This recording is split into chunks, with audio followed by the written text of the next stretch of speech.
Tonight's guests are investigators and archivists of the unknown. While primarily working in the paranormal field on residential cases, they also work with various demonologists, mediums, exorcists, as well as other paranormal teams to remove problematic objects and contain them for safekeeping in their home museum. Join me in welcoming Radical Paranormal's Danny and Lauren Radikal. Hi, you guys. Hi. Thank you so much for your patience. No problem. Please bear with me. I'm just getting over bronchitis. No problem. I love your backdrop behind you. Yeah. Very cool. Let me house is- begin with you, Lauren, if you don't mind. Sure. As I understand it, with you being a sensitive, you're currently working on developing your skills. Yes. That's interesting. What are you doing? Well, we've been working with a good friend of ours, Sam Beltrusis, and he's been doing classes on how to enhance and work with your clairs, and even doing really well with it. Oh, that's great. and your psychometry. And I have been working with psychometry and actually have been doing some channeling. Why don't you tell the listeners what psychometry is? Psychometry is the ability to hold an object in your hand and get a reading from the past or a tragedy or anything from that item. Very interesting. And you guys, Radical Paranormal, I love the name. It's so cool because it's your last name and it's used in your paranormal team name. I love that. But you also have MassCon Paranormal that you developed with your daughter, correct? Yes. Yes, That's, I did. That's cool. How did that all start out? Well, it started out in 2015, and my daughter and I were part of another team that disbanded, and we said, well, we could do this ourselves. So we came up with Mass, which is where I lived, was Massachusetts, and she lived in Connecticut. Which is like right on the border, right? Yeah, exactly. Yeah. That's kind of what I thought when I saw the name. Yeah. So that's where MassCon comes from. Love that too. And Danny, I was excited to learn you met up with Ed and Lorraine Warren. That must have been exciting, huh? That was very exciting. At the time when it happened, they were just, regular Joes. Didn't have the hype that they do now. I mean, it's back in the mid 90s. And it was really cool. I met them at the University of Connecticut. They were doing a seminar there. Met up with them, walked up to Ed and told him, this is really great. I like how you guys help people. I think I could do this too. And he's like, here's my card. Give me a call. Come over to the house sometime. And it was that simple. That's exactly what happened. It was amazing. Wow. So approachable and so much just down to earth grandparently type people. It was really a good time. Yeah. They inspired you to want to help people in need with the unknown and supernatural issues, huh? Completely. Even though the fact that I don't 100% believe in the supernatural. Mm-hmm. And it was just okay. It's good to be skeptical though, because we all should try and debunk things so that we can understand and relate to the things that we don't understand. Agreed. And can't explain. Yes. So we have somebody that tuned in over here. It's Danny and Lauren, two of my favorite paranormal peeps. Happy Thanksgiving all from Archangels of Paranormal. Oh, nice. Thank you for that. We appreciate it. So how did you two meet? Oh boy, I'll let you go with that one. You got the better voice. Oh yeah. Actually, we met online through online dating, and we were both unbeknownst to each other, we were both at the end of our subscription. We're like, we're not going to renew it. We're going to get rid of it. And I said, one more try. And he was doing it at the same time as I was, and we kind of connected. And I was going through the same thing. It was plenty of fish. Yeah. And I was like, nothing's happening. This is just horrible. This experience is just not good. Finally saw this profile, and it was hers. And one of the things that she said, if you're brave enough, maybe on our first date, we can go on a paranormal investigation. I was like, well, this is what I already do. This is great. Hi. Wow. Yeah. Yeah.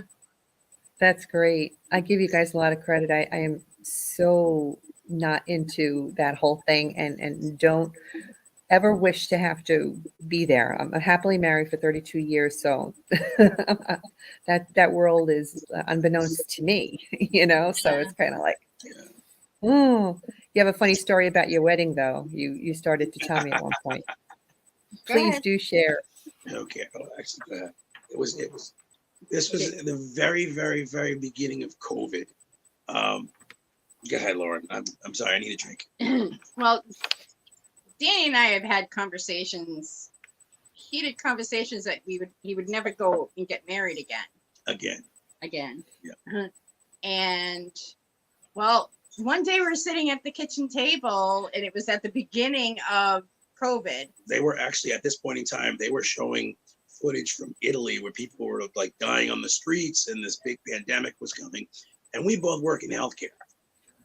So it was Okay. inevitable that it was Wow. coming to us personally. Mm-hmm. And Right. I got to thinking in my head, okay, I said I would never marry again. But if I do get this and I die in healthcare, my pension goes back to the company. So I looked at Lauren and I said, Will you marry me? looking not the most romantic, but I was looking out for her, and at the same time, got over my hurdle of never again. So we called the JP and we said, "Listen, we want to do this. We got all the paperwork done at the town hall in one day." He's like, "When do you want to do it?" We're like, "Whenever you're available." He's like, "Where?" We're like, "Wherever you're available." So we did it in his backyard. Now, at Okay.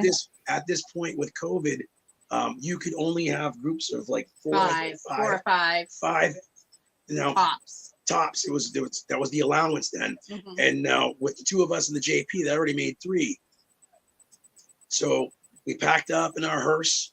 We wrote "Till Death Do Us Part" on the back of the hearse, and we went to the JP's house. And he was an very elderly gentleman. Yeah. And he loved it. He was taking pictures out there. We had gas masks and plague masks and stuff that we were playing around with. And tell him about the funny story after. Oh, so we actually went over and bought. He grows dahlias. Amazing. So we went and bought some dahlias, and he says, "Oh, I got a funny story for you." This was like a year later. Yeah, about a year later. He says, "I got a funny story for you." He says, "My neighbor started crying and called her mom because there was a hearse in the driveway, and they thought I died." And we're like, he's like, nope, just doing another wedding. Yeah. So. Oh my goodness, that is so funny. That is funny. Well, the first case of yours that I'd like to share is a residential case which took place in Northborough, Massachusetts. Why don't you go ahead and tell the listeners about the one that you sent me the information on? Okay. Well, it was a case, actually, it was for MassCon Paranormal. And we had a few new members to the team that came in with us. And this gentleman had two sons. And he was telling us that things were flying off the shelves the day he moved in. People were getting hurt. He actually had to have his teeth replaced because things were flying off shelves. Wow.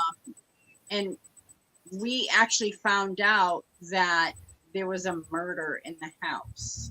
And okay. It had a bad turnover too. The occupants Yes. passed. Nobody lasted in the home really long, right? Yeah. 3 months was about max with people staying there, and this was, we had gone through tax records and occupational records and things like that, and and it was just the turnover was around 3 months, and he had brought us in because he was looking for proof to get out of his lease. Yeah. So he used the report that we did to break his lease in court, and he got out of it. Now the neighbor was a cop. Can you tell him about that? The neighbor was a state trooper, and he says, you know that house has got issues, right? And he's like, nobody sticks around. And the lady that passed away there, she was a renter there, and they had found her body at the kitchen table, with a cup of tea. And breakfast was there and whatnot. And immediately as her body was found, her boyfriend hijacked it out to Arizona, yeah. And it's to this day, it's still an open case. Yep. Oh, so it was a murder, but it's still an open case. Still an open case. Did he poison her or something? Nobody. They can't pin it on him yet or anyone else at the moment, so it's still considered open. Yep. And it went from the town police to the state police. Right. So. What happened to her at the table? Do they know? We couldn't get all the details from the policeman because he couldn't release them legally. Right. But he told us what he could. What he could. She had passed, yeah. And it's still open to this day. We got a really crazy EVP there. It was actually, we weren't trying to record EVP at the time. It was on a video, infrared camera. Yeah. And the dogs were going crazy. I guess the dogs did go crazy from time to time. They had 2 very large dogs. So my daughter, Carissa, she kept saying, "Oh, the dogs won't leave me alone." And you can actually hear on the EVP, "Get away." But it's very breathy. Very raspy, very breathy. And kind of like what he sounds like now. And it's no doubt it's there. And being skeptical, when I hear something like that, and I ran a recording studio, so it's like, I know what should be there and what shouldn't be there. And it just, to me, that's the ultimate excitement because I know that's nobody's voice. When you get something like that, you can't help but get excited, right? You can't explain it. You can't, there's no scientific reason why it's there, but it's there. And it blows my mind. Yeah. When we get audio and the EVPs like that, it's just, for me, it's unquestionable. It's really just really cool. Well, you brought that piece with you, and Chris is going to run it for us. So if you cool. Give it a minute, we'll let the listeners in on that.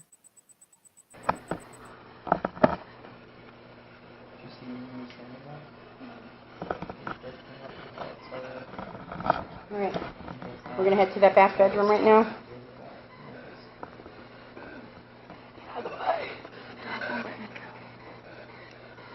John won't let her go. I heard it. I heard the breathy. Very breathy. I never understand why sometimes they come in so clear and sometimes they come in like a whisper or breath. I never understand that. But I mean, sometimes you can hear them so clearly and then other times you can barely hear them. And sometimes you almost miss them, right? Yeah, so I don't get it. But that you didn't expect to find that and all of a sudden you did. Yeah. I was so excited, like jumping off the walls because it was like, hey, it's proof, but yet I'm still skeptical. And it's like, So he sent it to me and I listened to it in my car, which went through my speakers in my car. And when I first heard it, I turned it all the way up, which I shouldn't have done because it actually kind of freaked me out. I'll bet. So, yeah, but it was even harder for me because it was something that was trying to attach to my daughter. Oh, that's creepy. Yeah. And for me, like EVPs are very special in a sense for me because as a child, that's how I got into the supernatural and the paranormal. Back in the 80s, there was this old horror movie called The Black Cat. It was an Italian film.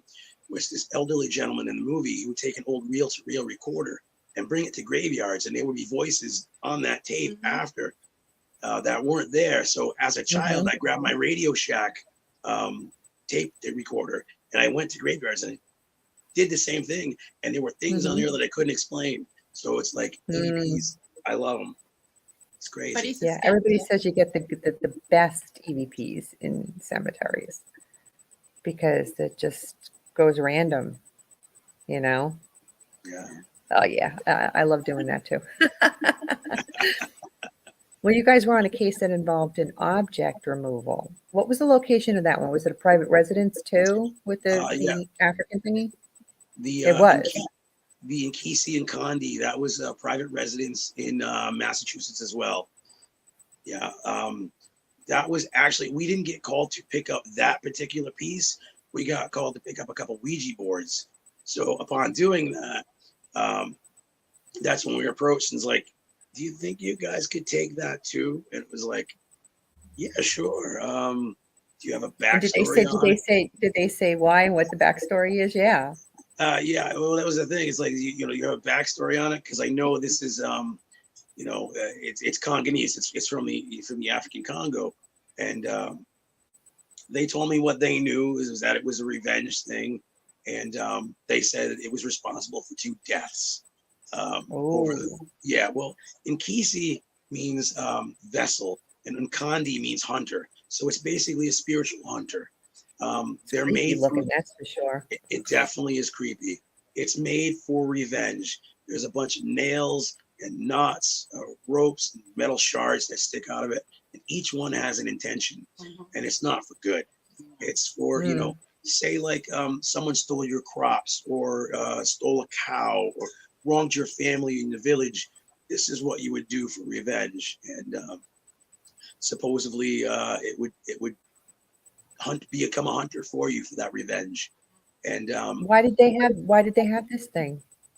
Well, they were kind of antique dealers and things like, so they just kind of picked up things, and they're like, this is the story we got behind it. We heard it was 2 deaths, and it's creepy.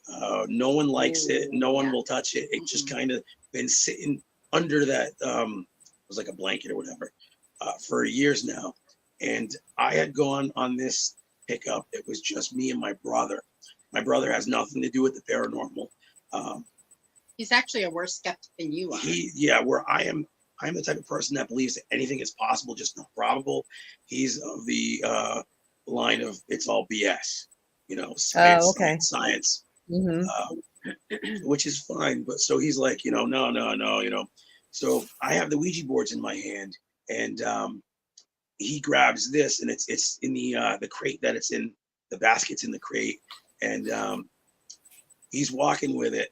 And we're walking out of the house, and he's like, where the crate is resting on his stomach, he's like, I've got a burning feeling where this thing's touching me. He's like, this better not be a fertility doll. Because my wife and I, we're done. This better not be a fertility. I was like, no, tell you what, why don't you put it down? Let me take over. This is not a fertility doll. This is actually, it's meant for revenge. I gotta take a drink if you want to keep going with it. So he has this doll, in his hands and everything, and the burning sensation didn't go away. So he actually went to his doctor to find out what was going on, and he had a very rare form of pancreatic cancer. In that exact spot. Wow. And it's pancreatic cancer that affects 0.003% of adolescent women. Yeah, females. No way. So that's when I came in and told them, see, I told you were a little girl. Well, what happened to your brother? What's going on with your brother? I had to break the ice with him and things like that, and loosen the tension and whatnot. But it turned out it's a very rare form of cancer. Dana-Farber stepped in immediately because this just doesn't happen to men, full-grown men, in their 40s. And it turns out it was on the back half of the pancreas. He didn't have to go through chemo, thankfully. Thank goodness. It was operable, which is extremely rare when it comes to pancreatic cancer. So they took the back half of the pancreas off. And because the back half of the pancreas was also touching his spleen, they removed his spleen as well. They're still doing studies on the specimen because it's so rare. He recovered fully, no chemo. It was still very, very life-threatening, but he survived it. And for the longest time, because this happened about 4 or 5 years ago, for the longest time, he was like, I hate that thing. That thing, You know, He feels like that's what did it to him. he's like, it was the curse of the Inkisi. That's what he called it, the curse of the Inkisi. Yeah. And now he's got a totally different outlook. I don't know what happened, but he's like, you know what? He's like, I've been thinking about it. He's like, I think that thing saved my life. He's like, had I not had that burning, I wouldn't have got it checked out, and it might have been too late. Oh, okay. So He's And looking at that's it from a positive perspective. so Yeah. now he's flipped the switch on it over the last year, and he's now like, you know, thankful that that happened, because he's like, you know, He I would have can't never s- known. yeah, he's like, I can't Yeah, say yeah. that I got it from it, but I can say because of it, I had it checked out. Right. But Yeah, that's that's the probably only a good thing way in to the look at house it. that's the only thing in the house that I will not touch. Right. I was just going to ask you that question. Have you Yeah. touched it? I No, was going to ask you that. I don't actually- even like being near it. It's actually in the parlor right to Wow. the right of us right now, above us over here. Now, the Inkisi, in the belly of the Inkisi, there's a round spot in the belly, and that's where the magic mirror would be. There was a mirror that's placed in the belly, and a bunch of herbs and I've seen oils. it. Yeah, Mhm. a bunch of herbs and oils go under the mirror, and it's said that that's what activates the Inkisi The spell or whatever. to activate it. So after we brought it home, I removed the mirror, and it's actually hidden Oh, okay. somewhere. It's hidden somewhere that okay. nobody knows. You'll find out when I die. Smart. That was smart. Mm, Boy, that's creepy. Ooh. yeah. It is creepy. Yeah, it's actually it was actually in Oh, it's in the opening credits of Hulu's Repossessed. TV show. Oh, no Repossessed. kidding. Yes. Yeah, it's Yeah. also available Wow. on Apple cool. TV. Apple TV as well. Yeah. Yeah. Oh, that's cool. I paranormal investigate myself. I have a paranormal team called New Jersey Spirit Hunters. We were formerly Lady Ghostbusters, but now we have equally as many men as we did women. So we switched the name. But I don't think I could ever handle objects like that. I couldn't do it. I would say that's mostly what Lauren and I do, are objects. I mean, there Yeah. are Everybody's got their thing. Yeah. You there's know? hundreds and hundreds of. I've Give been you a doing lot it. of credit. I've been doing it for about 20 years now, and what I always tell the people is, I do not take ownership of these items. I house them for safekeeping. At any point in time, you can come back and get them, but in 20 years, no one's ever come back.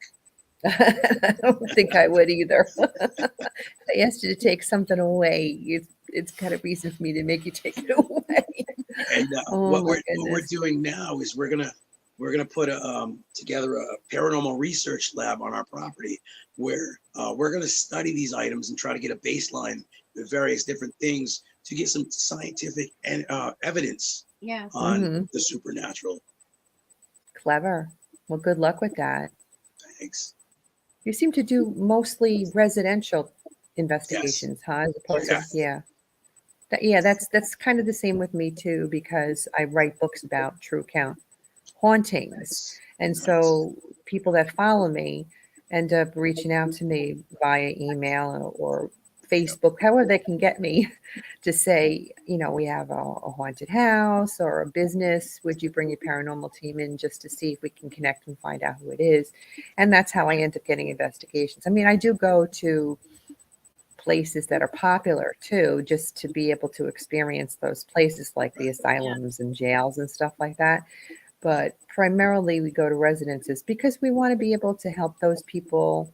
First, we want to help the spirit get their story told. Yes. And if they wish to move on, to help them to do that. And if not, to get the people that reside with them to be able to live comfortably, because the situation sometimes can be confusing on both sides of it. The spirit just is confused why these people are in their space. And then we also like to mentor each other, because some of these people that I work with are incredibly talented and not nearly as experienced or gifted as some of them. But I feel like I've learned so much in the 5 years that I've been doing this now from other people. And everybody's got the ability and the gifts within them. They just have to learn how to accept and learn. And being amongst people like that, you just tend to learn so much more easily. Yes. And feel like together we all have that piece of the puzzle. So I'm sure you experience it too when you collaborate with other teams too. They Oh, bring their own story Definitely. to the spectrum, and it's just amazing what you can learn from each other. Yeah. Yeah. So We believe personally, there are no experts in the paranormal field. We're all learning, no matter how many years you've got into it. every day Because we learn more and more. That's exactly, absolutely right. if there were Totally agree. experts, we'd all have answers. We don't. So there, we're all learning. And you said the key word earlier, respect.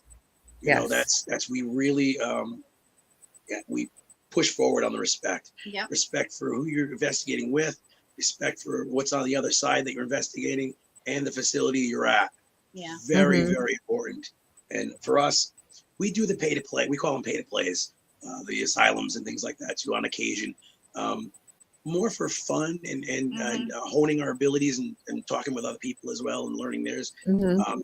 But for us, the residentials really hit home, because when you get those phone calls, what was that phone call? Oh my goodness. My daughter slept in her bedroom for the first time in 6 months, Yeah, and she didn't Wow. barricade the door. Doesn't that's that makes you feel great? It makes you that's feel great amazing. when you are able to give That's that to them in one way, shape, or form. Even when we do investigations and we have deceased loved ones come through, which is something people totally do not expect, right. and then they're just so tickled pink because it's something that came out of Right. nowhere. We had. And I'm sorry. Go go ahead. ahead. No, that's all right. Go ahead. We had one family that was so satisfied and so happy with the Appreciative. outcome, appreciative, that they handed us a wad of money, and we were like, no, we can't. We never No. do this for payment. We never take anything. If you feel that you have to do something monetarily or whatever, please donate to your local food bank or your local animal shelter. Yep. Oh, We that's great. do not take cash. We are not exterminators. Right. You have a purpose and a goal, and we're gifted and we're using it for the right reasons. So that's great. Thank you Yeah. for that. You had this residential case you worked on in Bellingham, Massachusetts, and you mentioned to me that it was on native land and involved elementals. I'm only just learning about elementals, and I'm understanding that it has a broad spectrum of oddities. Yeah. What was Oh the yeah. back history for this place, and what was the situation with this one? Well, the situation was a couple that was living in an apartment on this property, that was involved with the property was involved in the area of King Philip's War, Yes. which was a very big in this Or in area. yeah, in Massachusetts. Yeah, Yeah. it had to do with Native Americans and things like that. Now, Mhm. the male in the situation that lived there, he doesn't know why, but he had this urge to go out in the woods behind the house, and he was taking these trees and putting them into like a teepee formations. He said it just calmed him. It made him feel like he was doing something right by doing this, and he Just didn't know, random. just completely random, because he wasn't of that culture. It's just strange, and things were happening in the house that they couldn't explain. All kinds of strange things that were mostly affecting her. Yes. And come to find out, like, there's actually on the screen is one of the things that he built. Now, Yeah. these were huge. You could actually mean, bend down yeah, and walk. yeah. These were like 10 feet tall. Mhm. It was crazy and so well done. And it was like really neat. They were amazing. And she was, it Wow. turns out she was more like a honing didn't know how to hone an ability that she had. Mhm. So she was what we call a lighthouse in the storm. They were attracted to her light. I gotta grab a drink. Sorry. Yeah. Go ahead. They were the spirits were coming to her like she was a lighthouse in the fog, and she was contacting people and everything through Ouija boards and whatever else that she could do, Any avenue. and we kind of told her to not do that. But also in the woods where those teepees was a big, large, old tree. I mean, old tree. Oh yeah. And I could sense and see that there were actually 5 hangings. I saw 2 Hangings? males. Yep, 2 males. and 3 females. 2 of them were actually hanged as witches. Now the local library could only confirm 1 hanging. Mm-hmm. But this one over here, knowing that I'm honing in on this psychometry part of it. He comes over and he goes, "Here, hold this," and it was actually a piece from the hanging tree. Right. And I immediately was like, "Oh!" She immediately got nauseous. Can you see the hanging tree in this picture or no? No. No. Those teepee things are pretty wild. They are really wild. And the thing is, underneath where these teepees are and everything is a whole cave system. Mm-hmm. It was a very, very large cave system that underground tunnels. Yes, that the property owner covered in cement so that people can't go into it, the apartment people, and other people as well. And I was trying to explain to them that, this could have been some land that was, when you have a cave system like that, that is perfect for housing food and things like that, of that nature.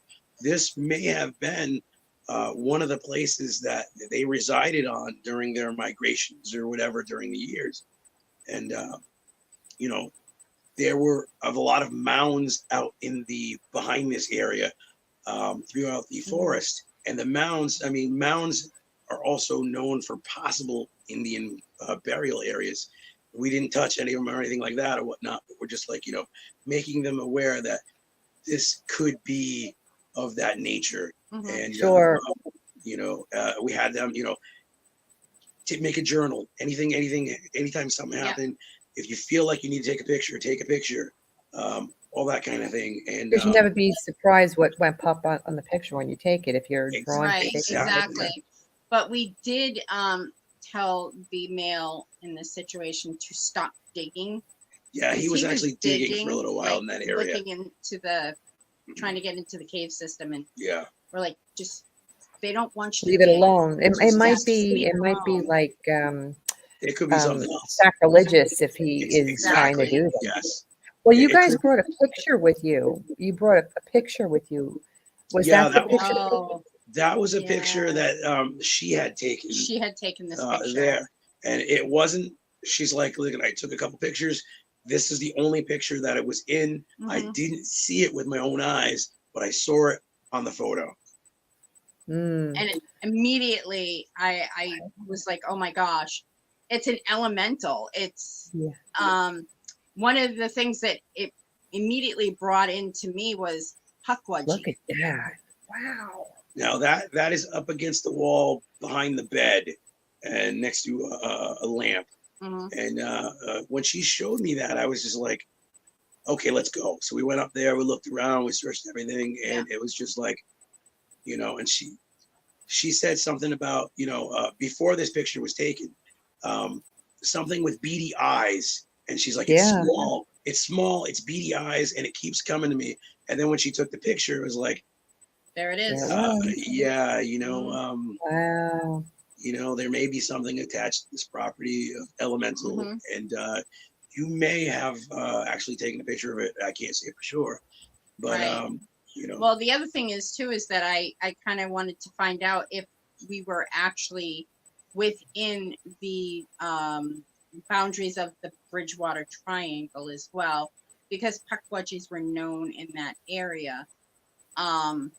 We think that I actually contacted a friend of ours who has done a lot of work with the Bridgewater Triangle, and he did say that the boundaries are kind of off a little bit. They're expanding more. Actually, over the years. The last thing I heard, like over the last week, it's more like the Bridgewater Octagon now. Yeah. Yeah. So I don't know.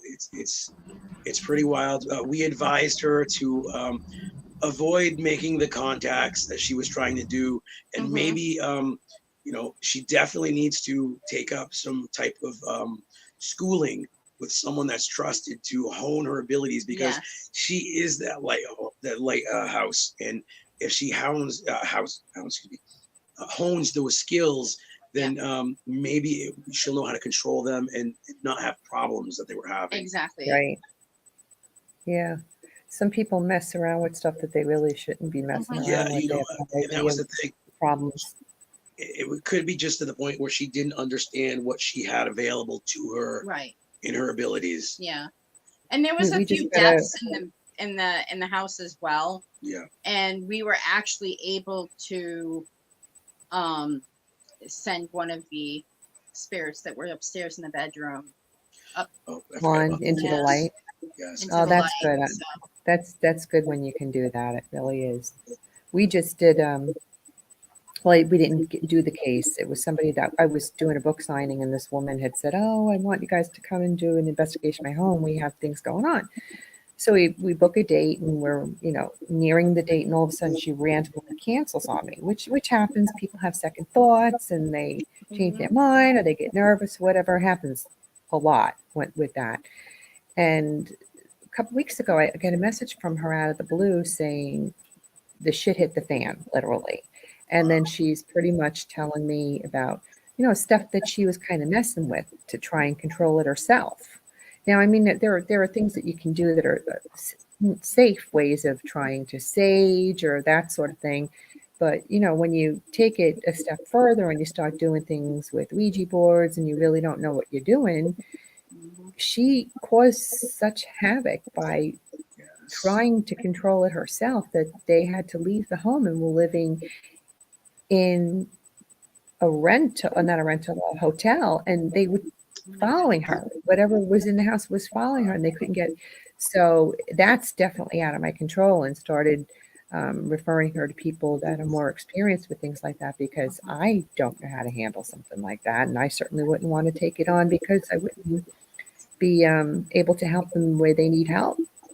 But now they're out of the house, and they're being followed by whatever it is that has attached itself to them, and it's definitely a scary situation. yeah. Definitely. And that was the thing in this case was the woman who was basically the beacon and the light. Um, she was fascinated by the TV shows, the paranormal TV shows. So she would kind of take what she learned from the TV shows, which we all know that's not really how it is in real life. Yeah. So it's like, oh boy, I tell everybody all the time, though that's entertainment. They're just trying to entertain you. Exactly. Yeah. And Yeah. she had called in another paranormal team, and the paranormal team is they're experienced and stuff, and they got spooked, and they contacted us, and they were like, hey, can you help us out? We're like, anytime. We can't guarantee we're going to be able to help you out, but let's see what we can figure out together. Right. Yeah, it was that's the way to do it. And so far so good, because this case was only I'd say about 4 months ago, maybe 4 or 5 months ago. Yeah, it was in this, like end of summer. Yeah. So it was like it's one of the neuro cases, and so far so good. We always try to keep updated and everything just in case. We did do a cleansing in the house as well too. Yeah. So. Oh, that's good. We never investigate and make communications and whatnot, and then just leave, because you just you're ramping them up, and then you catch you later. Okay. See ya. So we try to close everything out.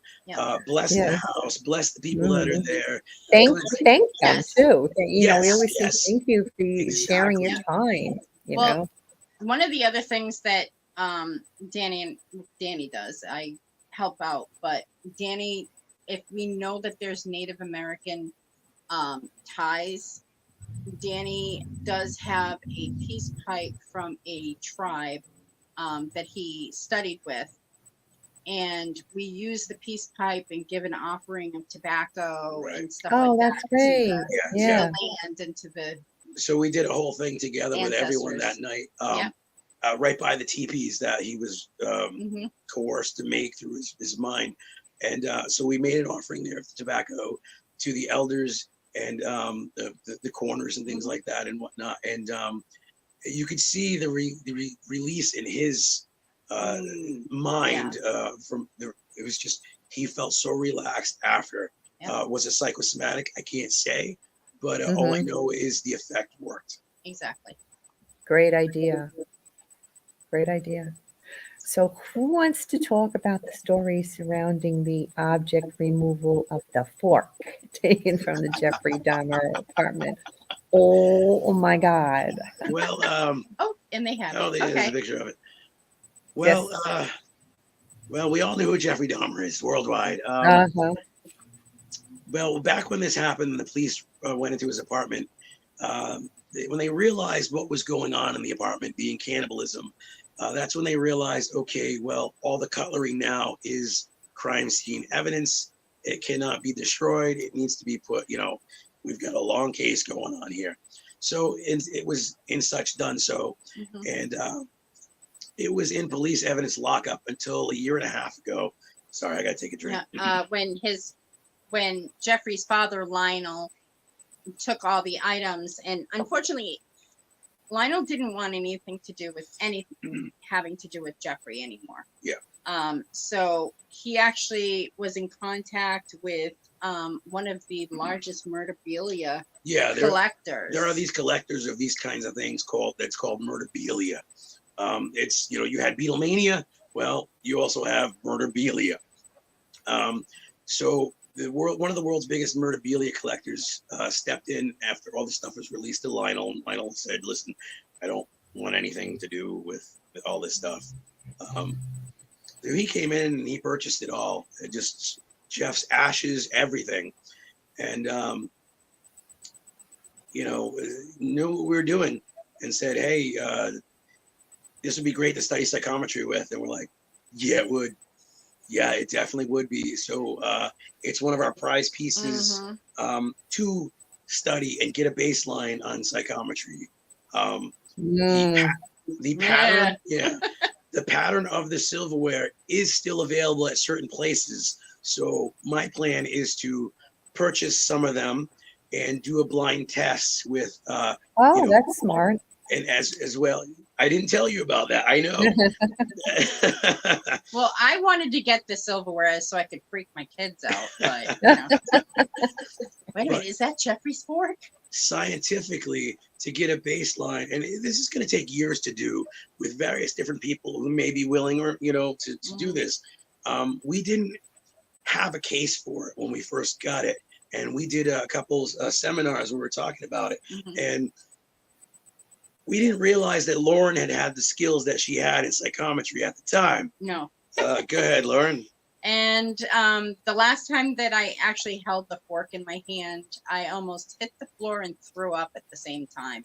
The energy coming off of it was incredible. And this is in the middle of a conference. Yeah. There's a bunch of people in the audience. They were all there.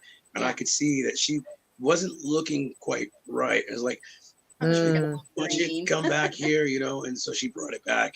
And another interesting story with that. We went, we were doing a convention, paranormal convention in Sleepy Hollow, New York. Okay. That's not too far from me. Right. It's about an hour, but yeah, I wonder if we met each other because I was there. Yes, that is where we met. Yep. Okay, great. And we always bring a couple items from our house to showcase when we go and vend. Because like I said, we never charge for anything that we do. We vend to help pay for our expenses. And so we bring a couple of things from our house to talk about. And we feel that we give respect to the items by telling their stories. So, but at the time, we didn't have a case for the fork. So the case was piggybacking with a human skull that we have that was used in Black Mass rituals. It was just easier to put them together and it was safe that way. Yeah. So the day had gone through. Day one of vending, day two was coming up.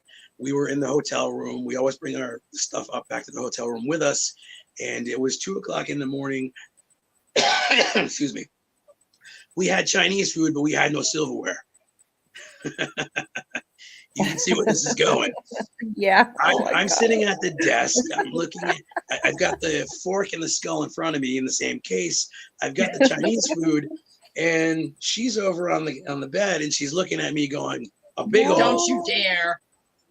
But I'm hungry. It's 2 a.m. and we have no silverware. And I'm debating. Do I want to eat off the same fork that Jeffrey Dahmer did? Because we don't know what the cleanliness is of these items. Were they clean? Mhm. Were they not? They were crime scene evidence. So more than likely they were kind of left. Were they clean before they were released? We don't know. So I'm looking at the fork. I turn the fork over and I don't know what it is, but there is a piece of biomatter on the back of the fork. Nah, I use my fingers. I don't blame you. Oh Yeah. my gosh. Yeah. So Sheesh. we never know what the next call is going to be. Yeah. You know, and it can happen at any time. Yeah. He's had a few Wow. phone calls come in when he's at work. Middle of the night, I work Yeah. third shift. I had one call come in and you have to be here now. It's like, listen, I'm at work. I work in healthcare. I'm here alone on third shift with 6 residents. I cannot leave. I cannot be at your place till 10 a.m. at least. And they were like, fine, we're staying at a hotel. We'll see you in the morning. Mhm. Oh, wow. Yeah. Very interesting. Sheesh. Well, tell us about the book that you guys wrote. Oh, go ahead, Lauren. It is called. Oh gosh, it's warm. It's warm. It's warm in here. It's the Beginner's Guide to the Supernatural. We wanted to put a book together to help younger people coming into the field to understand the dynamics of making a team, to the different pieces of equipment. We actually have a part in it having to do with ethics and physics and science and everything. Respect and Yes. how to if you're doing a residential case, just don't go to the resident. That's not how you do it. Mm-mm. We have a 14-page questionnaire that we use before we even show up. Yep. We need to know what's going on with this person's mental health, what's going on with the history of the property, all these things. We don't want to go and get murdered, basically, and we want to be able to help them no matter what it is. There was one case that I had done where they filled out the questionnaire and everything, and I work in mental health. Working in mental health, I'm looking at the cues on the questions, and I'm saying to myself, listen, he's saying there's a demon. He's saying the demon's telling him to do stuff, but all these flags are showing up as schizoaffective. This could be a mild case of schizophrenia. So we went through, did the investigation after we got all the information and everything. And absolutely nothing was showing up whatsoever, which can happen. You can get nothing, and that's a possibility. So one of the recommendations was, listen, we're not saying there's anything wrong with you. You're okay. There's nothing wrong with you.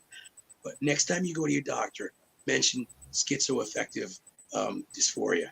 And he did so. They did some testing on him, and he was schizoaffective. And they found the right cocktail for him. His life is completely changed now for the better. He's not hearing things. He's been married since, living in Florida and having a grand old time. But these are the things in the book that we talk about where it's like, you have to watch out for yourself. You have to watch out for the people you're helping. And it is nothing like television. Right. It's more like fishing. You never know what you're going to get or if you're going to get anything. Exactly. And you could be sitting there all day long and not catch anything. Right. Yep. Exactly. Yep. And respect. That's huge. Can't say it enough. Exactly. Absolutely. And how to pick a team, because there are certain things you have to look out. It seems to, in the paranormal field, as of late, it seems like ego is a huge thing. My God. Paranormal drama, I had experienced it firsthand. It's and let me tell you, it sucks. It sucks. And it hurts so bad, let me tell you. Yeah. But I learned my lesson really well, and we'll never let that happen again. But it's an awful thing to have to deal with. It really is. And we touch on, equipment. It was like, what is the right equipment? What is the wrong equipment? Well, you know what? There is no right and wrong. Everyone is different. Everyone is different. What works for someone may not work for someone else. Maybe the $300 electronic tool that you bought online is not going to work for you because you are the best tool yourself because of your abilities. And well, I'm more of I use a lot of the tech items like the REM pods and all the K2 meters and stuff, but I also use dowsing rods, and I use myself. I do too. Yeah. Danny Yeah. likes to go old school. I like to go old school. I mean, I have a doctor's bag. That's my kit. My kit's all my doctor's bag. I've got audio recorder in there. I've got a digital one and an analog one as well. Got to have both analog and digital. That way you can see digital records totally different than analog, and we touched on that in the book. But I also use I use a lot of bells. Yeah. I use compass. Compass is a way to know electromagnetic. That's what it's designed for. Baby powder. Baby powder. Now people say, what, is a ghost going to leave a footprint? You know what? Maybe not, but that mouse may, and we'll realize that that was a mouse making that noise through the baby powder footprints rather than and something you'd else. be surprised at the footprints that come up in baby powder. Yes. You'd be surprised. Yes. I use a pocket watch. A pocket watch is something that goes back a few hundred years where an entity or whatever you may be contacting with may not understand what the light meter is on your tech thing, or the light, but may understand what a pocket watch is because it's familiar. Right. You know, and so I'm more the old school, but I love the tech. I do love. That's okay. Yeah, no, that's okay. I'm more old school myself too, but it's kind of a mix with the team. Everybody brings something different, and I learn about so much stuff from other people. That's the way to do it. That's the way to do it. Yeah. So what's your paranormal video series about? Well, it's Creepy Chronicles. We actually we haven't. It's a long process. Let's put it that way. It's a we haven't got to it yet. We filmed quite a bunch of stuff. It's just a matter of putting them together in little episodes. All together. Yeah. And it's going to touch. Creepy Chronicles is basically weird, creepy, odd things that have a good legend, have a good story, maybe unexplainable, maybe it is explainable. You know, UFOs, cryptids, ghosts, all kinds of crazy stuff. Like we were taking a trip to the United States Capitol in DC. So we did a piece on the demon cat of Capitol Hill. There is actually there's this cat that says that is legend to show up before a natural disaster to America. And so we were talking to some of the security guards there about it, and they were aware of it, some of them, and some of them just like, nope, we won't talk about that. We won't talk about that. But so they say that they know it, but they don't want to talk about it. Yeah, they don't want to touch, not on camera at least. Yeah. And so that's what this series. We're not sure if it's going to be a video or a podcast or. I was going to say, is this different from the podcast that you were starting? We're not sure if this is going to be a continuation of that or whatnot. But we also have another video thing that we did start called "But Is It Haunted?" Yeah. Lauren, please. So it's a video that we only have one so far. We've got other stuff ready and in the works to start for another one. But what it is the public can watch this video and live actually chime in and say, you know, oh, I think this might be this and this might be that. And the thing is the reason why it's called "But Is It Haunted?" is because we're not the ones that are going to say it's haunted. We're going to leave it up to this public, right, to decide whether or not it's haunted. What we do is we present the legends, we present the facts, we bring in a paranormal team, whether it be our own or friends or whatnot, to investigate it. The investigation gets filmed. We'll talk about the tools that are being used so that the public knows about the tools and how they use them and things like that. And then we have a round table at the end where the paranormal group talks about their experiences. And then we tell the group what we have found out about the history and stuff like that, whether or not what they hit on, what they didn't hit on, things like that. And so then at the end, it's like, okay, so we told you the facts, we told you the legends, and you saw the team's work. So now you guys on Facebook, on YouTube, whatever, what do you think? You chime in and you tell us if you think it's haunted. That's a cool idea. I would tune in for sure. Yeah, it was a lot of fun. Yeah. It was a lot of fun because you get a lot of people who's like, oh, this place is haunted, this place is haunted. Well, is it? Yeah.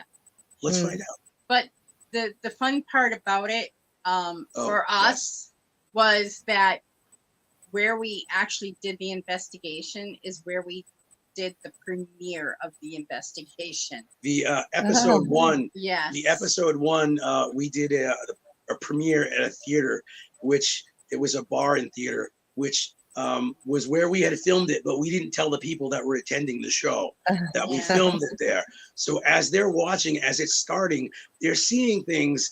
They're looking around. They're like, "Oh my God, this is here." A couple people got up and left. Yeah. They got up and they just like, Yeah. And then once they realized, you know, Yeah. when the Q&A came up after, they were like, "This was here?" It's like, yeah, this was here. This was like the icing on the cake. Yeah. And it was, But it was very cool to see people's reaction. At one point in the video, we talked about the men's bathroom upstairs. Right. And I literally watched a guy start walking towards the men's room and then did a complete U-turn and like went back to his seat. I'm He's done. like, nope, So it was pretty cool. That was a good time. That was actually, I think there was like 80 something seats in the house. Yeah. And they were completely sold out. And when I say sold out, we didn't make a dime. What the deal was is if you were coming to the premiere of the show and to see it all, you had to bring food for the homeless, for the local food pantry. Yeah. And they literally had truckloads and a bunch of money that was donated. Great. So it was awesome. It was incredible. That's wonderful. It was a good time. So where are you guys going with this Museum of Wonders that you have together? That's a good question. That's a really good question. We're not even sure ourselves because we're having problems with zoning and planning. We have ideas. We've pitched the ideas and we've got rejections. We live in a town that has more cows than people. So I don't know what the problem is. I don't know if terrible that they prevent you from trying to do something like that. We actually, before we were decided we wanted to do it on our own property, we were looking into buying a church 2 towns over. The church was for sale. It was a really good deal. And we're going to turn it into a whole kind of thing, a restaurant as well, because there was the hall. Where do you guys live? We live in Northeast Connecticut, right where Massachusetts it's really and Rhode funny Island. You see the background in here that I'm in? I'm actually living right now in a church from the 1800s. Oh, no way. And I'm actually sitting in what was the main part of the church. And it's my senior citizens residence. She lives here. She's a friend of mine. Wow. And she has it for sale. It's for sale right now. Wow. Jeez. Well, we went to purchase this church facility. It was like, I think it was like 6 acres. And they wouldn't release it to us because of what we wanted to do with it, which was really weird because as a church, you're not making any tax dollars as a Catholic church. With a business, you're going to make tax revenue. And, we weren't going to desecrate anything or whatnot. Well, if something is no longer a church, there is a whole process that it goes through to de-sanctify it. I'm not exactly sure what it is, but there's a stone or something somewhere in the church that gets removed. Yes, it has to be removed. And all of the relics. And it's not that it's still considered a former church, but it's not the sacred, holy part of it anymore when it ceases to exist as a church. Well, this was the town that really didn't want us and stuff like that. So that's exactly what it was. It was politics. That's what it was. It was politics. But what turns out is it did sell, and it sold to a group that was going to. Their intention was to turn it into a wedding venue where it could be all denominational and things like that. And unfortunately, they didn't read all the stipulations that were in the contract. They cannot do that. The Catholic Church had a clause in there that they didn't see. So now, unfortunately, they had purchased it and they can't do anything with it. So it's just sitting there. It is just sitting there. That was that's very similar to what happened to a young woman that I know that purchased a church. It was vacant for so long, and she literally gutted the thing out and made living space in the back, beautiful living space in the back of it, and was going to use the front part of it to build a holistic facility there. Nice. Very and nice. it would have been a great thing. And she did such Yes. beautiful things to this building to keep that historical part of it alive so that it wouldn't be torn down by a builder. She kept that, and the town just really just Mm, put up blocks yeah. to her in every angle, and it really, sadly, she ended up selling it to somebody else who was going to use it as a restaurant, and found out after the fact that they weren't going to let him do it for something in the original Jeez. contract, and he bought it for nothing. Yeah, Bought it for that's nothing. crazy. So So it does happen in other places as well. it's horrible, you know. Like, so our goal now is to hopefully eventually be able to do it here. We have a 3-car garage that's detached from the house. Um, the plan is to take 2 of those bays, turn them into the museum, and the third bay would be the paranormal research lab. Yep. And but we also want to take it a step above that in the plans and open our house to what we call a dead and breakfast. Where Oh, I love that. I where love that. but the thing is you don't actually stay in the house. Around the property there'll be various little colleges, excuse me, Cottages. cottages that are themed, like the Shining Shed, the Psycho Shack. Nice. Halloween hut. Nice. Right, they're all Uh-huh. like themed on movies and things like that. But Yeah, that's you can stay great. there. The museum is open 24/7 too. The main house is open as well. And because we got the house dirt cheap, Oh yeah, it was really cheap because the previous owner, right where we're actually Like- sitting, right here. he put a shotgun in his mouth and pulled the trigger. And Oh. so the house, no one wanted the house. And as a skeptic, I do think Pete may be here because I've seen shadows that I can't explain after we were doing some renovations. So Pete is a good possibility. Pete, if you're listening, I believe in you, man. I'm sorry, I gotta take a drink. Sorry. Yeah, but he also, on some level, I believe I may remind him of his ex-wife. He was actually Okay. going through a divorce at the time Yeah. that he did this. Because he messes with me when Danny's not home. Yes. So like he's flipped the lights off and on in our bedroom, and he's actually shook the bed a couple of times. And usually I'll just sit up and say, Pete, cut the crap. You don't stop, I'm gonna banish you. And he stops, and then maybe a week or so later he'll do it again. Yeah, see, I work third shift, so I'm not here on a couple of nights during the week, and Lauren works first shift. So when I'm not here is when Pete usually makes his presence. When it happens. Right. So it's like so in the den breakfast, you'll be able to stay in one of these themed shacks, and you'll have access to the house. You'll have access to some really good food because my wife is an amazing cook. We'll do some absinthe tasting maybe on certain nights. Yeah. Legend tripping. Legend taking the tripping. hearse. We have 2 hearses. We're looking at a third now. Maybe jump in the hearse and go for a ride and do some legend tripping. Sit out by the fire pit and watch a movie and talk about stories, because the stories we want to hear is we want to hear your stories. Yeah. We want to Yeah, hear people your tales. they love to talk their stories. It's Yes. great. And at the same time, be able to take out certain items from the museum and help us get a baseline scientifically on these items in the research lab and figure out, and maybe together, because I have a theory that maybe if you take the word supernatural has a complete different meaning when you put the word together than when you take the word apart. When you take the word apart and it's 2 words, supernatural, it means that something is very natural. It's just that. Maybe the supernatural, 2 words, is just that. It is so natural, and we don't have the technology or the scientific mind to figure these things out yet. Take a cell phone. You take your cell phone and you go back 300 years. They don't understand what that technology is. So now you're a witch. Same thing with airplanes. An airplane, well, that's got to be God. Maybe that's where we are with the supernatural. Yeah. We don't have the scientific mind, and maybe it is so scientific and we're just not there yet. I mean, Einstein himself said energy cannot be destroyed. It can only be transformed, neither created nor destroyed. So it's got to go somewhere. It's got to do something.